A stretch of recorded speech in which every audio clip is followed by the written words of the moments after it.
potential. If there was ever a time when we needed to talk about unlocking Europe's potential, it is today.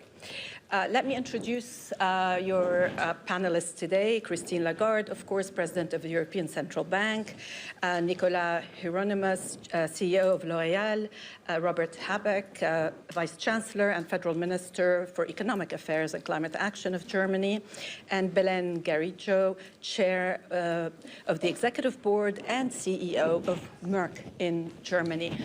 Welcome to the panel. At the FT, we like facts and we like figures. So I'm going to start by quoting a few facts from an important report that was delivered last year by Mario Draghi. And it paints a rather unforgiving picture of the state and the vulnerabilities of the EU economy. 1. On a per capita basis, real disposable income has grown almost twice as much in the US as in the EU since the year 2000. 2, only 4 of the world's top 50 tech companies are European. 3, if the EU were to maintain its average productivity growth rate since 2015, it would only be enough to keep GDP constant until 2050. There is no EU company with a market cap over 100 billion euros that has been set up from scratch in the last 50 years, while all 6 US companies with a valuation above 1 trillion euros have been created in this period. I'm going to stop there. I could go on and on and on, but I suspect many of you have actually read the report or read about the report. I'm going to start with you, President Lagarde. Do you agree that Europe faces an existential crisis? Yes, I do. Am I being too pessimistic? No, you're not pessimistic. I think we all have to be, at this point in time, realistic about the moment we're facing. And thank you for quoting my predecessor, the European Central Bank, Mario Draghi. He drew a very solid diagnosis of where we are, what the weaknesses are. He also identifies a few areas for strength, which are rarely quoted by anyone, but it's in there and in the report. And I would say that I agree with the existential moment that we're going through, because there has been, number one, a good, solid diagnosis, an indication of what we should do, and we are now getting this huge, big push because another big player in the global economy is organizing things in a different way and is threatening some of the partners and the players with which that country was used to operate. And I think that's a second significant wake-up call, which can then bring the Europeans to do things differently, to act.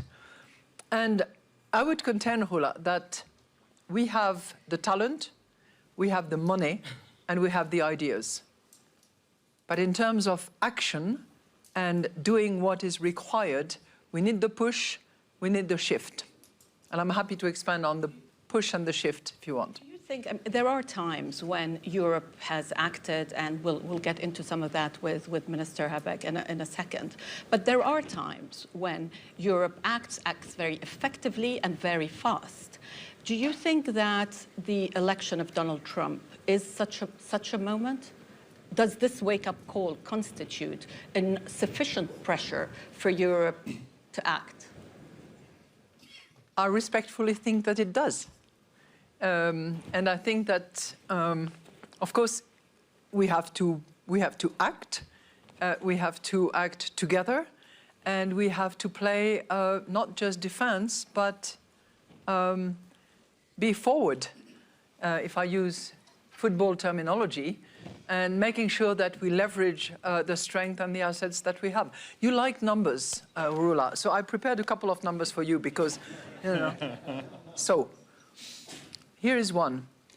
The European Union turns out almost as many STEM graduates as the United States per million inhabitants. Okay? So that's one. Today we have 3.5 million Europeans in European tech.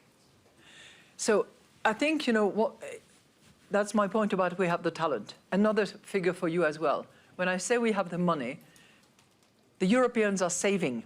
They're saving massively. 15% of GDP is into saving. Where is the money going?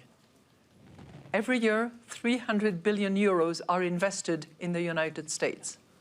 So that's my point about we have the talent, we have the money, we have the ideas.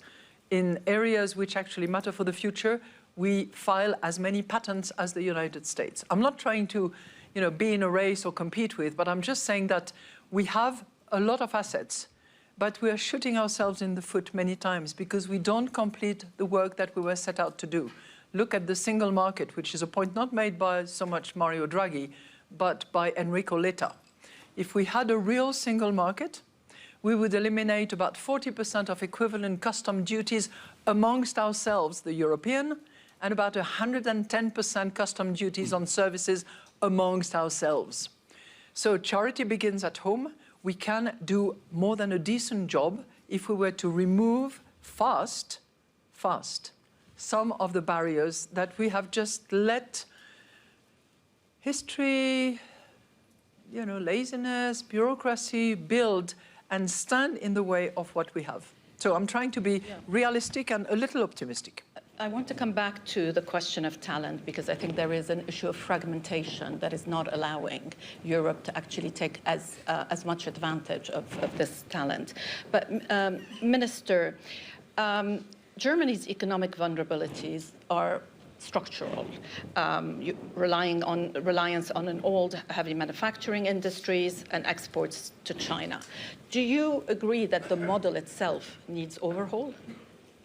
Yes, I agree, and I agree also with what President Lagarde has said, both with the description of the situation, but also with pointing out that we have opportunities in Europe, also in Germany, but in Europe, and we are not using them wisely enough. One point you just mentioned is, I would say, my daily experience. We have huge numbers of new companies. Startup scene is developing fine, but when it comes to the scale-up phase, European money is lacking. It's very risk-averse, so they're running around and find money givers mostly in the US. And that means, of course, that the revenues are not going to Europe, but to the US. So they become stronger by the day. And in the end, sometimes the young companies, they're not so young anymore, are moving to the US because it's easier and the market is bigger. So this is, we are not using our powers wisely. And I'm coming back to the German situation in a moment, but also, there's a lot of debate about what the Trump election and the new government will do and how our relationship will develop. But from Germany's point, one part of the vulnerability is also an advantage. We're having a trade surplus with the US of about 60 billion. That means we are producing goods now. So this is not coming from nowhere. We have techniques, we have goods that we bring over the Atlantic and to the world. That means we have also lots of data. The German industries, two of them we have here, they have the data. We have a fine portfolio to develop our own AI systems and complexities, but we're not using it as for the talents. Well, and for Germany, you're right. You said it just in the sentence, and I hope everyone has heard it, and I hope every German politician has understood it.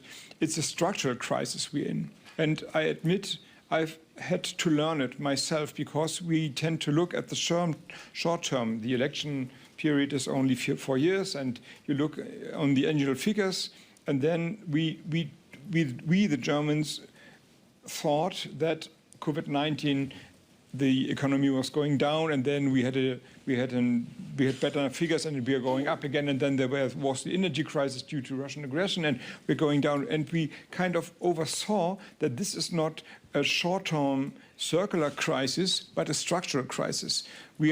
Our economy is not growing since 2018.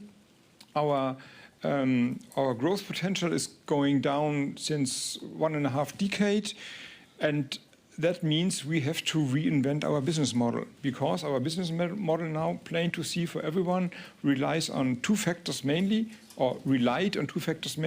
cheap gas from Russia or cheap fossil energy from Russia.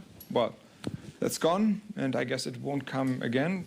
And open markets. Half of our GDP growth is coming from exports. We are only 80 million Germans, a little bit more, and we are the third biggest economy in the world. How have we done it? By trading, meaning we have making full use of the advantage of a globalized world.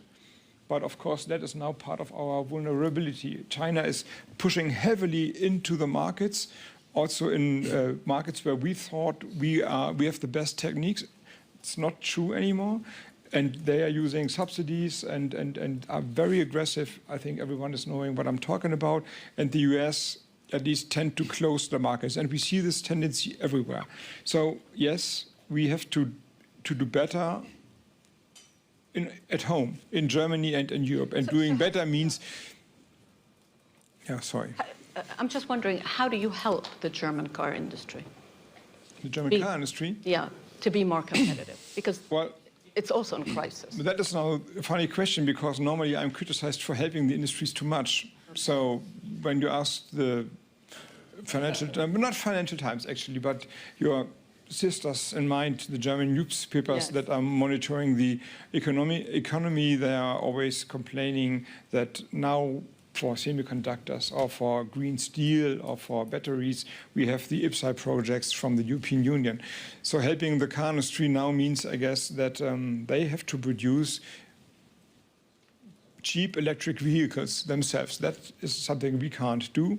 But of course, we can invent a better circumstances for the cars. I would say the best idea is using the batteries in the cars as part of the energy system. So you earn money by having an electric vehicle, and you use it as a storage capacity in the grid. This is a regulatory framework. We are on the way, but as a lot of things I have found when I became minister, a little bit behind the wave. I would guess the best way for electric vehicles is making energy cheap, electricity cheap. This is now, for me, easy to say, because now we are up to 60% renewable energy in the system, but the permitting process is beyond that, so we are on our way to 70%. So I can say we have made the energy green or climate neutral. Now we can make it cheap, and really cheap, so putting out of the energy prices all the tariffs and the grid fees that are making the prices higher, which means, of course, we have to find or invent new ways of financing our grid infrastructure. This is now the question debated in the German election campaign. Yeah. I'm going to come back to Germany in a second, but Belen, everything we hear from the US, well, it's only been 3 days, although it feels like quite a bit more, is deregulation, cutting taxes, a huge focus on growing the economy. There has been a problem in Europe of overregulation, hasn't there? Definitely, the issues that we have in Europe are not related to the recent elections in the US. We have been talking about European competitiveness and how do we boost European competitiveness for the last, you name it, 3 to 5 years, right? So part of the problem is overregulation, but this is not the only problem. We are falling behind on certain technologies like artificial intelligence, and this is because of big fragmentation and lack of investment. And unless we fill the gap in those areas and catch up on the market share we have lost in artificial intelligence, for example, since 2000, we risk to lose, I'm going to give some figures as well, 3 to 4 trillion of our GDP by 2040, right? And I think this is, the US is only another wake-up call to accelerate everything we said we are going to do, right? And I can tell you at the private sector, we have stepped up as much as we can. We continue to invest in Europe because we do believe that we have the opportunity to turn the ship around if we address not only the regulatory environment, which in the case of science and technology for a company like ours is very clear, very predictable, and should be completely focused on supporting innovation. We cannot, at this time of the game, start questioning regulatory data protection, for example, and shortening that when we want to create a rich growth for an industry which is generating a significant contribution to our GDP in Europe. So there are a couple of foundation model companies in Europe, but there is also a view that LLMs are now being commoditized, and therefore Europe needs to think of other areas or what you can build over LLMs. In what areas do you think Europe could be competitive if you look at if you segment the tech industry a bit more? Look, I think we have tremendous talent, great industrial tissue, and extremely competent academic institution, great scientists. So I think that It's also fragmented, isn't it? yeah, The university sector itself too is fragmented. Definitely we lack, as Madame Lagarde was mentioning before, the opportunity to invest on certain technologies that are at an early stage, unless we have this capital market unions that is now being promised by the President of the Commission. So we have to act on this to continue to develop our biotechnology innovation in Europe, but this is possible, right? We just need to make it happen. And there are European leaders in some sectors, which brings me to Nicolas, because you've got a better story to tell. In fact, your challenge right now is in China, isn't it? Well, it's true that I'm lucky to run a company that's the worldwide leader, and that is European. That was born. So indeed, it has a market cap above 100 million, but it is 115-year-old. So it's true that it's not a recent startup. Cherry-picking data. Yeah, well, No, but he's right. but it's good. No, I'm saying I was cherry-picking data.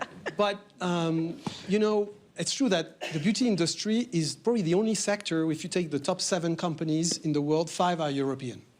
And something we should be proud of. And it's a demonstration that, indeed, as President Lagarde says, we have the talents, we have the ideas, and when we do invest in innovation, we can win.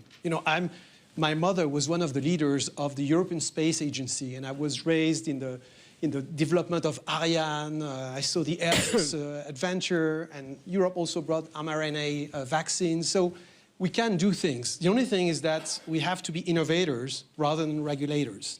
And if I build on President Lagarde's metaphor about football, I think Team Europe has to play together, and that's not the case. It's not always the case.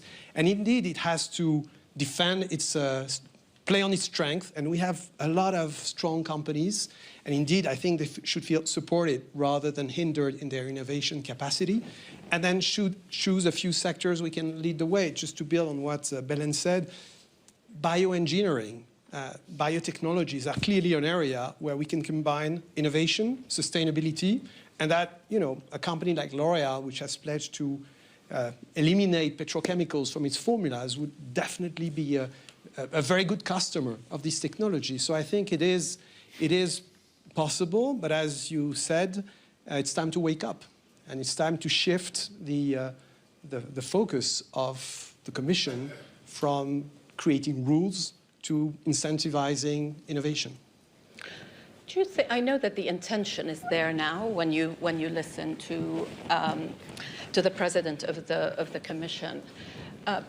But there are so many layers of regulation, and Belen, as you said, are you going to go back and simplify GDPR? I'm just thinking, are there specific areas that should be focused on? For example, a lot of companies tell me that climate and environmental regulations, that the burden is huge on companies. Is that something that the Commission should be focused on? Because just saying also, let's not regulate as much, I'm not sure that, part of Brussels' raison d'etre is regulation. We love that Europe is a standard and regulation setter.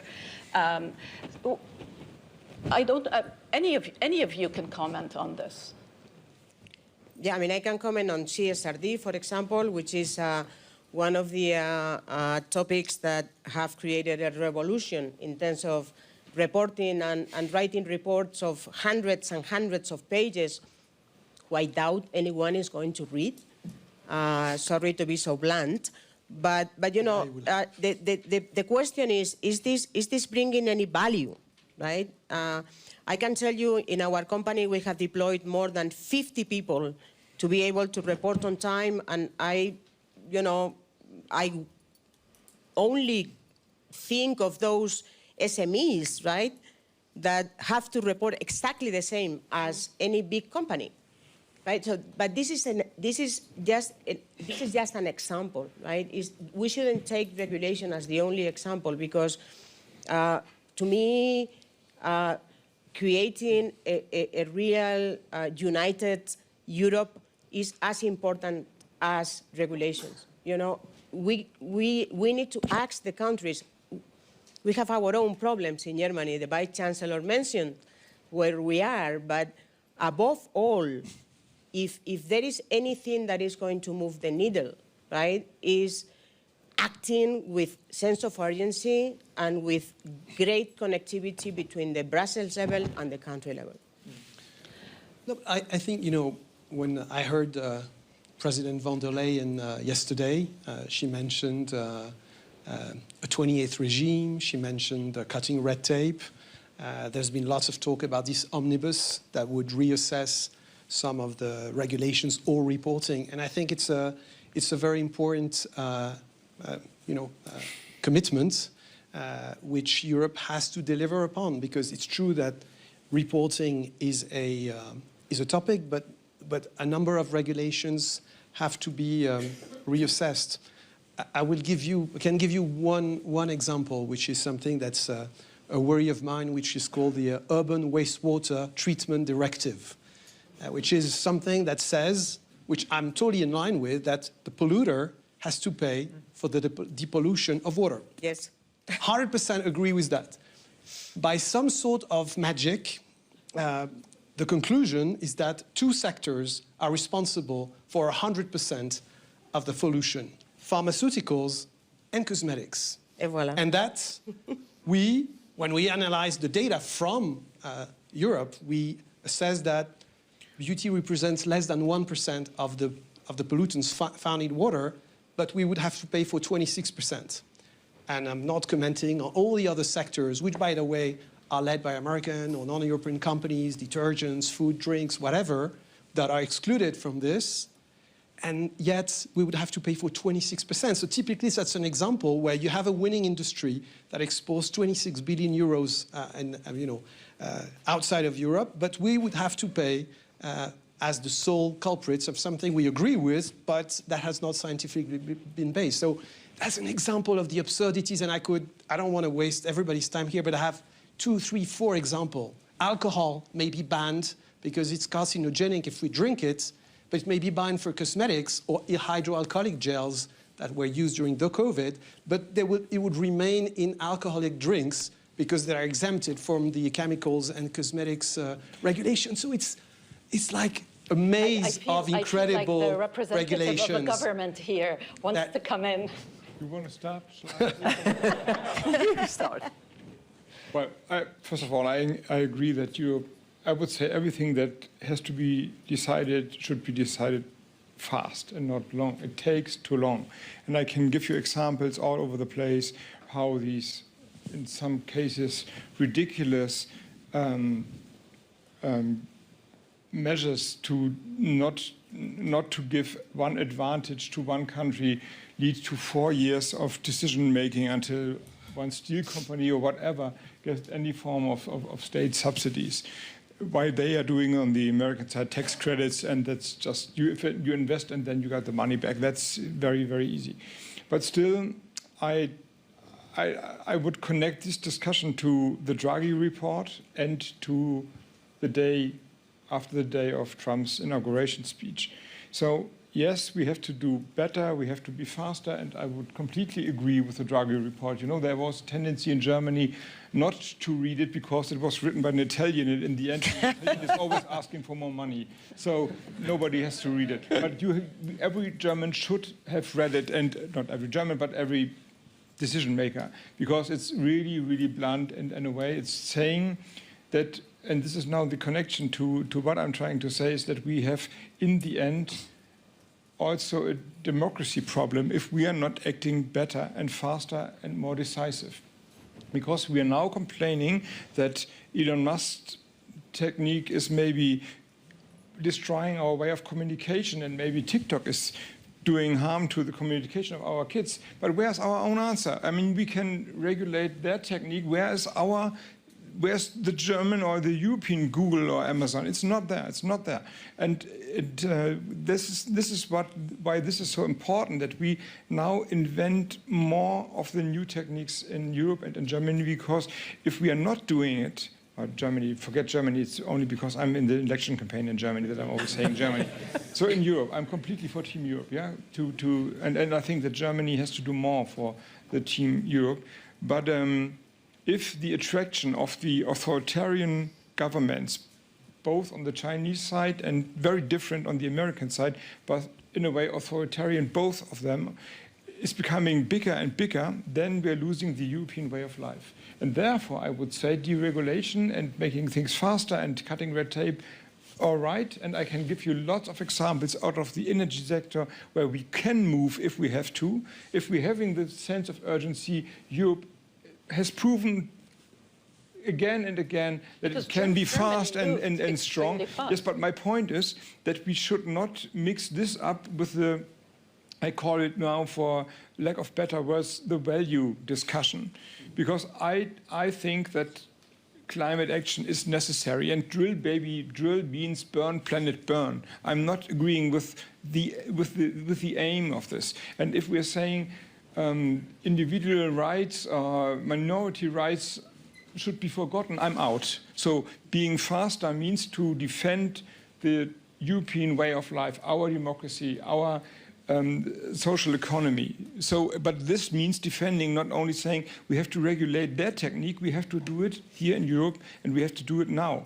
We don't have much time. It's now the next of course, 3 or 4 years. So, of course, you've touched on something that's very relevant, and that is the politics.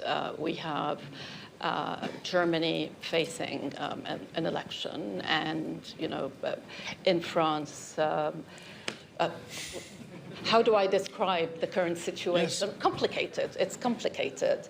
And so, the two sort of engines of Europe are very busy right now, that's a occupied real with big themselves. problem. Therefore, when the German government broke down 10 weeks ago, this was a very unpopular government, and I became also unpopular to the German people in this unpopular government.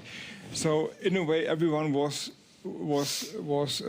fine with, now we are having an election campaign, but it felt not right that way, because now again also Germany and France and Austria and Belgium are looking inside themselves. So Europe is discussing with themselves while the others are going forward. They are not waiting for us. So and this all the political power is now in Germany going into the political internal debate, not helping Europe. I mean, the day has only 24 hours also for Friedrich Merz, Olaf Scholz and me, and what we are doing is standing on stages and convincing the people that we are the right ones, not going to Brussels and cutting red tape and not doing governmental work so much. And not the same is true for France, if we are blunt, and Austria is a mess, I would say. So, but you can keep going. Yes. So you see, but I think the election of Donald Trump has to make a change. It's up to us if we understand and read the science rightly. If we are saying, oh, well, this goes over and we fall back to our own laziness, then I can say maybe the German laziness, we're doing it all wrong. That is one last sentence, sorry, because I read it in Applebaum's book, and I think this is a remarkable sentence. Democracies tend to think that they are unbeatable because we have the higher moral ground. We think because we are standing for freedom and for individual rights, we will ever win this race about the political value systems. And that's not true. We tend to have a blind spot in our own system, and the blind spot must not be that we can achieve the next level of economic welfare by doing it the old way. It's not possible, and I hope everyone has understood it now. I'm going to come to the audience in 1 minute, but President Lagarde, last year I remember moderating a panel where at the end you said, Capital Markets Union, this is the year. Where are we? I was talking about 25, right? You were talking about 24. Well, I don't want to take any credit for anything. What matters to me is that there is now, I think, a really broad consensus across political parties, across countries, with the exception of 2 or 3 that have their vested interest and their little turf that they're trying to protect, to agree that we need a capital market union, to agree that we have to manage more money inside Europe and make sure that the money travels to the VCs, the funds, and the equity holders and managers that will actually facilitate the expansion of those many startups in Germany, in France, in Italy, in many countries around Europe. And they are there. They don't scale up because they don't access the money. So there is that consensus at the moment, as I said, with the exception of 2 or 3 countries in the 27, and they will have to be dealt with, not threatening them, not excluding them, but just saying, you know, you have your vested territory, we can do something to protect you and help you, but let's transition to a capital market union that everybody joins. So that's good, number 1. Number 2, I heard Ursula yesterday as well. I'm delighted that she used the words, the 3 letters, CMU, Capital Market Union. Now what I hope she can do is go back to the Commission, go back to Maria-Louise Albuquerque and a few others to say, you've got a to-do list, you've got a plan, you've got a deadline, you've got a who does what by when, and I want on, you know, securitization, on investment and saving products, on better and more harmonized or unified supervision, on the post-trading structures. I won't bore you with that. But on all those deliverables, I want result by the end of 25. Now, if you say that to any European commissioner that you know, they will go, no, we can't do that. You know, in the old days, we could do things in 6 years. Now we can do it in 2 years. Well, economists believe in incentives. There has to be incentives for very talented, very competent civil servants in Brussels to actually focus on speed, on result, and on the outcome that is desirable. If there is the political will, if we know what the focuses should be under the deliverables, then we need to activate them and not tell them, you know, provide another draft regulation for you, Commissioner, when he comes to the next meeting. No, provide this to make it effective. And by the way, remove all the inconsistency, the layers, the additional buffers and all of that. I'm not talking financial regulations here for the sake of argument, but it has to be cleaned up. In CSRD that you were referring to, we have the US standard. We have the generally accepted standard by the accounting community. We have EFRAG that is putting something else on the top of it. And everybody has the same intention, good intentions that many would agree with, but it's all over the place. Go ahead. I work for the Times in London. I've been to Davos for the last couple of years where on panels like this, European policymakers have been talking about the need to make the state bigger, to subsidize green industries, to do more fiscal spending to support growth. And I'm struck this year that it's absolutely the opposite. The state needs to get smaller, we need to get out of the way of businesses, and we need to deregulate, which would suggest that Europe takes its economic advice mainly from just seeing what the US is doing and trying to do a version of it itself. But I also bring it up because we assumed that we needed a better growth model to deal with the fact that it's not just growth, but the equitable or the lack of distribution of growth that was the problem. And I want to ask a question to the panel, whether we think that deregulating our labor markets, our product markets, liberalizing the single market, etc., will deliver the equitable growth that voters in Europe ask for, because I guess empiricals over the last couple of years would suggest that trickle-down doesn't necessarily answer that problem. Yeah, it has been industrial policy for the past few years, hasn't it? Do you mind if I correct one thing? Because you've used extensively the word deregulation, deregulation, deregulations. I think what is in the mind of many of those who are looking at efficiency gains and improved productivity is simplifications. So to the point made by Vice-Chancellor, we're not going to give up the protection of data and data privacy, which is so highly valued in Europe. We couldn't do that because we would lose the European population that wants to see its data protected. But we do not need to have a cottage cheese industry in order to produce the acceptable, appropriate documentation that is, as you said earlier on, 100 pages that will eventually be read by artificial intelligence with a couple of people saying, okay, pass. I think the words matter. I don't think that we are heading, that's not what I'm seeing, at least from my vantage point. We're not moving to a world of deregulation across the board, but we are certainly looking at significant simplification and focusing on actually the purpose of what we are trying to do. There is, though, a question as to whether if, the Biden administration, if Kamala Harris had won, whether, more industrial policy would have changed the debate here as well. It's an interesting question to ponder, isn't it? The impact of the US on the way that we think in Europe. And of removing IRA fundings for the future. Yeah. Well, that is, if I can add, there are European companies who went to the US because of the IRA. Yeah. And one of the first acts of Trump was to cut down an offshore wind farm.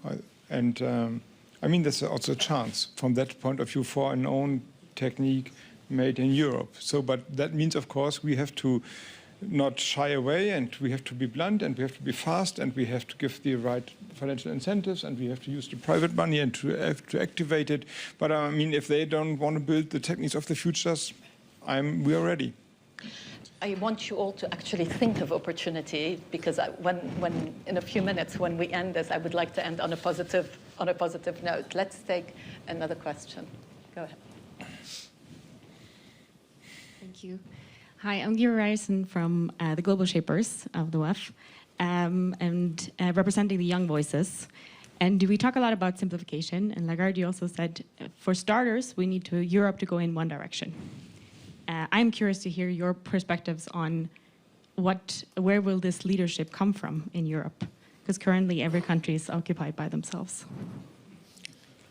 Well, I think, Belen and Nicolas. let me speak about this, because I think that in current times, leadership in any place will not come in this new age of intelligence from a single technology.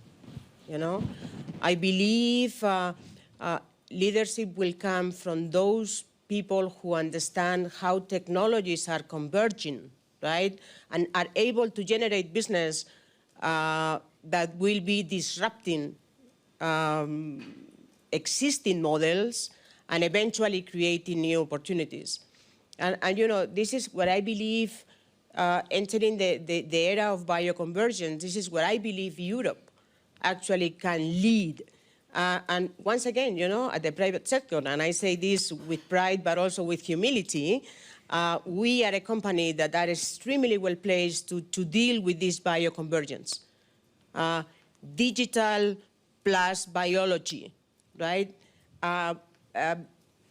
Flexibilizing completely our smart manufacturing, our manufacturing operations, automating everything, and making our operations more predictable, combining the expertise that we have in different sectors, right? In our life science sector, in our bioelectronics, biopharma sector.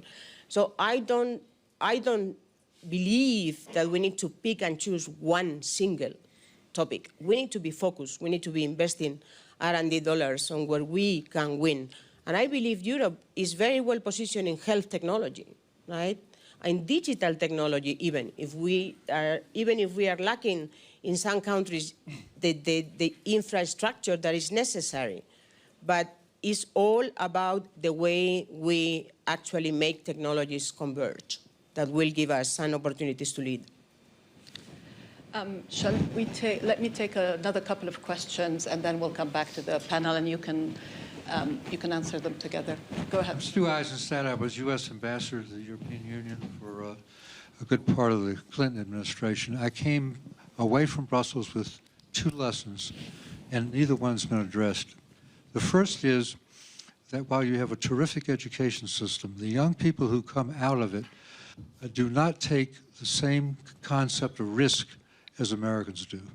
If you start a company in Europe and you fail, it's a black mark on you forever. The goal of young people is to go with a large company and stay there. So part of it is simply a risk mentality. Second, we did a study for the Atlantic Council, which I co-chaired with former Commissioner Emmanuel Barroso, and we found that one crucial item was that 80% of corporations in the United States, startups and others, are funded by private equity, only 20% by commercial banks. In Europe, it's exactly the opposite, 80% by commercial banks who don't want to take a risk. They have to have the collateral and so forth. So in the capital markets union, you have to build in a greater risk-taking. And in young people, it really is a mental issue. You have to have young people who come out not only educated, but willing to take risks, willing to change jobs, willing to move from one country to another to get the best one, as we do from one state to another. Thank you for your contribution. Please go ahead. Hi, I'm Luana Janot. I'm actually from Rio de Janeiro, Brazil, so not in Europe. So my question is about inclusion, but also about collaboration. So we just received a report from McKinsey that says that we can unlock $12 trillion by including more minoritized groups across the globe. And then I wanted to hear your perspectives on how Europe is using inclusion as a strategy for growth, but also as the topic of our forum this year is collaboration and intelligence era. I wanted to hear what sort of like collaboration European countries are doing among ourselves, but also with other continents like America, especially Latin America or Asia. Thank you. Thank you. Do you want to first take on the former ambassador's question? Well, Ambassador, thank you very much, because you actually point us in the directions of what needs to be improved. And I think it's beginning to improve as well, because when you go to European business schools, which are fragmented, fair enough, because there are 27 member states in the European Union, it's hardly surprising that it is fragmented. You find a generation of young, bright students who actually want to take risk. And you know, when I was finance minister, I started a status that was called the self-employed status, where we were giving a chance to those who wanted to start a business, small to begin with, to have some incentives in terms of, you know, removing social security contributions, giving some tax incentives. It just took off like crazy. So I think we need that. It's not necessarily in the DNA of Europeans to take risk. It's not in the DNA to accept failure, as it is in the United States. But I think these things are changing, and we need to accelerate that change and make sure that capital market unions is also financing significantly those initiatives. Opportunity? Risk-taking, that's an opportunity. Yes, absolutely. But you were asking a moment ago about positive stories, and I was thinking about explaining to you and telling you the story of how we increased the speed of our energy infrastructure, but I'm not doing that. I'd love to, because this is a real success story from my point of view. But and within the bureaucracy of the European Union, which we cut down. So if you want to learn how you can do it by having the standards, but not the bureaucracy, what we have done in 2022 and beyond could be maybe one blueprint for it. But I'd like to come back to the question of leadership and the Team Europe question. And what is the mindset of the new American government? Make America strong and America first. And are we European politicians really thinking about Europe? I guess the first what comes to our mind is our own nation. So we don't have the sense of Team Europe. And if you want to have a leadership, which is definitely the European Commission now, and I think Ursula von der Leyen is a strong leader, but we have to create a kind of, I call it now, in lack of better words, European patriotism. We have to understand that in this crucial time of our history, this is where it has to go to. And if Europe falls apart because there's 1/3 of countries that are, I don't know, backing Trump for not being so tough with them, and another one is holding back and shying back, and one is trying to set their own agenda, then it's over. It's game over. Then we have to stand together, and we have to create this sense of common attitude that this is our future, that this is our continent, that we have our own value system, and then we find the right leadership. Very good call to arms. We have run out of time. I'm going to give you 3 seconds each. 3 seconds each. We say opportunity. I used mine now. Maybe No. two things. You've used yours. One quickly. Only 2. Diversity, more important than ever, because diversity is creativity, and it's not just in beauty, it's everywhere. So we will always stand by diversity. Second thing, I think the opportunity is, in Chinese, the same symbol is crisis and opportunity. We have a crisis. It's an opportunity to make Team Europe a reality, and I hope it's going to happen. Belen, you get the last word. I want to basically insist and emphasize what the Vice-Chancellor said. While, we know what we have to do, right? And very high level, this has been discussed in multiple forums. It is about the private and the public sector really working together to make things happen. And once again, I believe the private sector is naturally collaborating and creating innovation ecosystems, because this is part of our business model. Where we really have to progress is creating that sense of European team that will facilitate all the rest. Just do it is the slogan. Just do it. And on that note, please join me in thanking a very spirited panel. Thank you.